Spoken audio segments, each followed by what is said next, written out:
We are live now. Welcome to middle education. आप देख रहे हैं टॉपर सीरीज वर्ष 2024, जिसका मुख्य उद्देश्य है आपको वार्षिक परीक्षा में टॉप कराना। देखिए स्टूडेंट्स, जैसे कि आपको पता है कि परसों पेपर है, समय बहुत ही कम है और हमें चाहिए वे सभी क्वेश्चंस जो हमारे एग्जाम में देखने को मिले। And middle education chapter wise chapter सभी क्वेश्चंस को कंप्लीट कर रहा है, चाहे 2 नंबर का, 3 नंबर के, फिर 4 नंबर का पूछा जाए। देखिए स्टूडेंट्स, यहाँ पर लिखा है आपका अध्याय नंबर 1 वास्तविक संख्या, इसको मैंने कवर कर लिया। अध्याय नंबर 2 को कवर कर लिया, 3 को भी कवर किया, 4 को भी मैं कवर किया और अध्याय नंबर 5 तक हमने कवर कर लिया। मतलब टोटल आप नंबर यहाँ पर काउंट कर सकते हैं, इतने नंबर का कवर हो चुका है। ठीक है, अब इस वीडियो में कवर करेंगे अध्याय नंबर 6, त्रिभुज से संबंधित कौन कौन से प्रश्न देखने को मिलेगा। मतलब समझिए, इस वीडियो को देखने के बाद तुम्हारा 5 नंबर और पक्का हो जाएगा और धीरे धीरे आपके लेक्चर वाई लेक्चर 1, 2, 3, 4, 5, 6, 7 और 1, 8 लेक्चर इसके बाद और आएगा, जिसमें मैं पूरा का पूरा गणित आपका कवर कर दूंगा। तो चलिए हम देख लेते हैं त्रिभुज से संबंधित किस प्रकार से प्रश्न पूछा जाएगा, कैसे आंसर्स लिखने हैं और किस प्रकार से आपको पढ़ के जाना है ताकि एग्जाम में अच्छे मार्क्स गिन कर पाएँ। हम अध्याय नंबर में 6 में जाएंगे, उसके पहले एक चीज़ मैं बोलना चाहता हूँ। 3 सेट का पेपर मेरे पास आया है, set A, set B and set C. सभी में क्वेश्चंस अलग अलग हैं, लेकिन कुछ क्वेश्चंस ऐसे हैं जो तीनों सेट में रिपीट हैं। समझना बात को, कुछ क्वेश्चंस हैं जो तीनों सेट में रिपीट हैं। मतलब समझिए 100% वो क्वेश्चन एग्जाम में देखने को मिलेगा। एंड अगर तुम तीनों सेट को अच्छे से कर लेते हो तो समझिए पेपर आप फाड़ेंगे और इन 3 सेट से बाहर एक भी क्वेश्चन नहीं जाएगा। भाई, हिंदी में आपका पेपर अच्छा क्यों गया था? क्योंकि इन्हीं 3 सेट को लेकर के मैं पढ़ाया था। संस्कृत में मैंने इन 3 सेट को फॉलो नहीं किया, तो उन्हीं 3 सेट से संस्कृत का बहुत सारा क्वेश्चंस पेपर में देखने को मिला था। बहुत सारा क्या, लगभग 90 से 95% क्वेश्चन इन तीनों सेटों से आ रहा है। ये तीनों सेट जल्द ही प्रोवाइड करा दिया जाएगा, लेकिन उसके पहले आप मोस्ट आईएमपी क्वेश्चंस को देख लीजिए। तो ये रहा आपके सामने अध्याय नंबर 6 त्रिभुज, जिसे इंग्लिश में ट्राइंगल भी कहते हैं। बहुत सारे इंग्लिश मीडियम के बच्चे मैसेज करते हैं कि सर इंग्लिश में भी बताइए। मैं कोशिश करूँगा कि आपको इंग्लिश में क्वेश्चंस को टिक कराते जाऊँ। वैसे इंग्लिश में है नहीं, लेकिन मैं कोशिश करूँगा आपको बताते जाऊँ ताकि तुम्हारा हेल्प यहीं पर हो पाए। आपको पता है ट्राइंगल से क्वेश्चंस कैसे आते हैं? ट्राइंगल से सिंपल सा आपको थ्योरम देगा और बोलेगा इसे सिद्ध करो, इसे प्रूफ करो। इस प्रकार से क्वेश्चन देखने को मिलेगा। और वस्तुनिष्ठ की मैं बात करूँ तो 1 नंबर का वस्तुनिष्ठ यहाँ से भी आ रहा है। ठीक है, तो चलिए वस्तुनिष्ठ को लेकर के अभी हम डिस्कस नहीं करेंगे। वस्तुनिष्ठ की लगातार टेस्ट हो रहा है, वहाँ जाकर के आप अटेम्प्ट कर सकते हैं, लेकिन फिर भी कुछ क्वेश्चन बता देता हूँ। जैसे समकोण त्रिभुज का क्षेत्रफल क्या होता है? 1/2 आधार गुणा ऊंचाई। इस चीज़ को ध्यान रखना। सभी वर्ग समरूप होते हैं। समरूप का मतलब होता है समान रूप से दिखाई दे, उसे समरूप कहते हैं। इस चीज़ को ध्यान रखना। एमपी बोर्ड हर साल इस प्रश्न को पूछता है।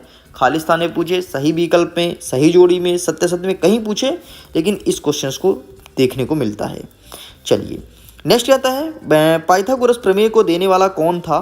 तो बौधायन नामक का एक साइंटिस्ट था। वैसे तो कहते हैं कि पाइथागोरस ने ही दिया था, लेकिन पाइथागोरस बौधायन भी कहते हैं। अगर आपके ऑप्शन में पाइथागोरस ना मिले तो बौधायन पे टिक करिए है।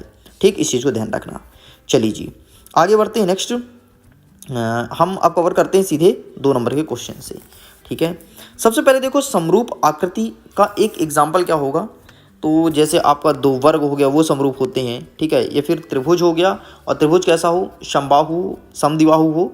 मतलब ये कह रहा है कि जैसा भी त्रिभुज हो, 2 त्रिभुज अगर दिखने में समान है तो वो समरूप होगा। बाकी एग्जाम में नहीं आएगा, टेंशन मत लो, मैं तो ऐसे ही बता दिया। ठीक है, नॉलेज के लिए। चलिए क्वेश्चन कौन सा आएगा? प्रश्न क्रमांक 3 को टिक करिए।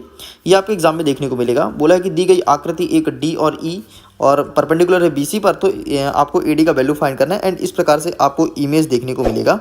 ठीक है, और अगर इमेज ना भी मिले ना, तो आपको इस प्रकार से डिजाइन करके इमेज को और आंसर बताना पड़ेगा। तो भाई साहब, ये रहा इमेज एंड ये रहा इसका आंसर। आपको इस प्रकार से फाइंड करना है। बहुत ज़्यादा आईएमपी क्वेश्चन है, इसे प्लीज अच्छे से कर लेना। ठीक है, बाकी यहाँ से कोई क्वेश्चन नहीं आएगा, आप इन्हें स्किप कर सकते हैं। आगे बढ़ते नेक्स्ट क्या कहता है? नेक्स्ट सेम उसी टाइप का क्वेश्चन है। ठीक है, यहाँ पर एक आकृति दिया है। क्या आकृति क्या है? डीई, परपेंडिकुलर है बीसी पर, और बोला है कि ईसी ज्ञात करना है। ठीक है, तो इस आकृति को याद रखिएगा। ठीक, इसी आकृति की सहायता से आप याद कर पाएंगे। सबसे पहले कभी भी त्रिभुज का तुम आंसर लिखना स्टार्ट करो तो हमेशा लिखो कि त्रिभुज एबीसी में, मतलब इस त्रिभुज पे हम बात कर रहे हैं। फिर आप बताएंगे कि डीई जो है वो डी और ई ये रहा तुम्हारा, और बीसी बी और सी, ठीक, ये एक दूसरे पर परपेंडिकुलर मतलब लंब है, मतलब एक दूसरे के समांतर है। ये परपेंडिकुलर का सिंबल होता है समांतर का। ठीक, ये चीज़ आपको लिखना है। फिर आप लिखेंगे एडी बटे ए डी बटे डी बी लिखेंगे, इसको मैं रेस कर देता हूँ ताकि तुम देख पाओ।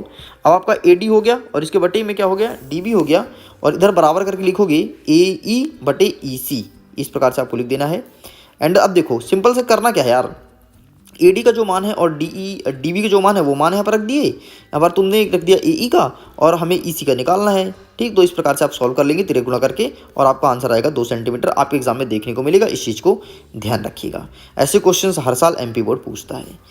नेक्स्ट अब आगे लघुत्तरी में यहाँ पे कह रहा है कि किसी त्रिभुज पी क्यू आर एस की भुजाएं कुछ पी क्यू और पी आर क्रमशः बिंदु ई और एफ पर स्थित, तो बताइए कि क्या ई और एफ परपेंडिकुलर मतलब समांतर हैं किसमें, क्यू और आर की।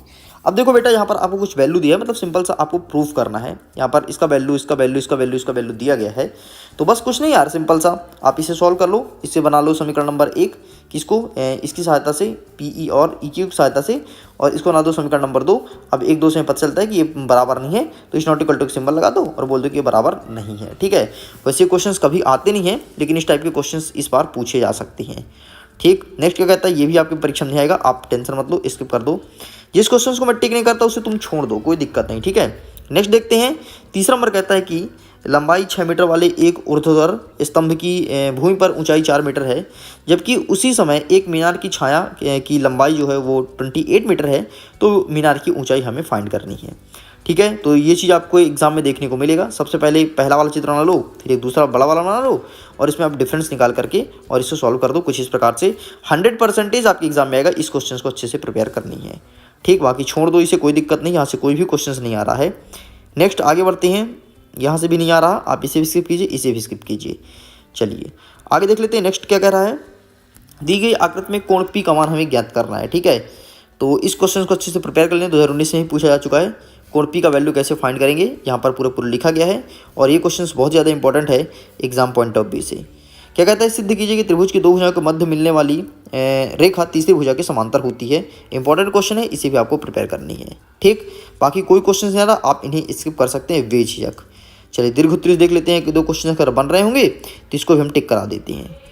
एक ही क्वेश्चन बन रहा है, अगर बनेगा तो अच्छा ये नहीं आ रहा। ठीक है, ये नहीं आ रहा, चलिए आप इसे भी स्किप कीजिए। यहाँ से कोई क्वेश्चन बन रहा है क्या, नहीं।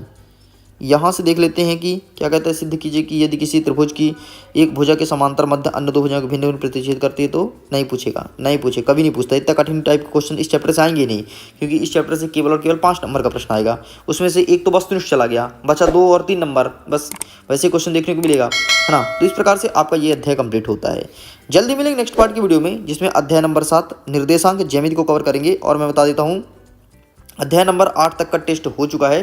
पहले टेस्ट लेता हूँ, फिर अध्याय को कवर करता हूँ, आपको हमें पता चले तो आपकी तैयारी कैसी है। और अभी ये कंप्लीट हो चुका है।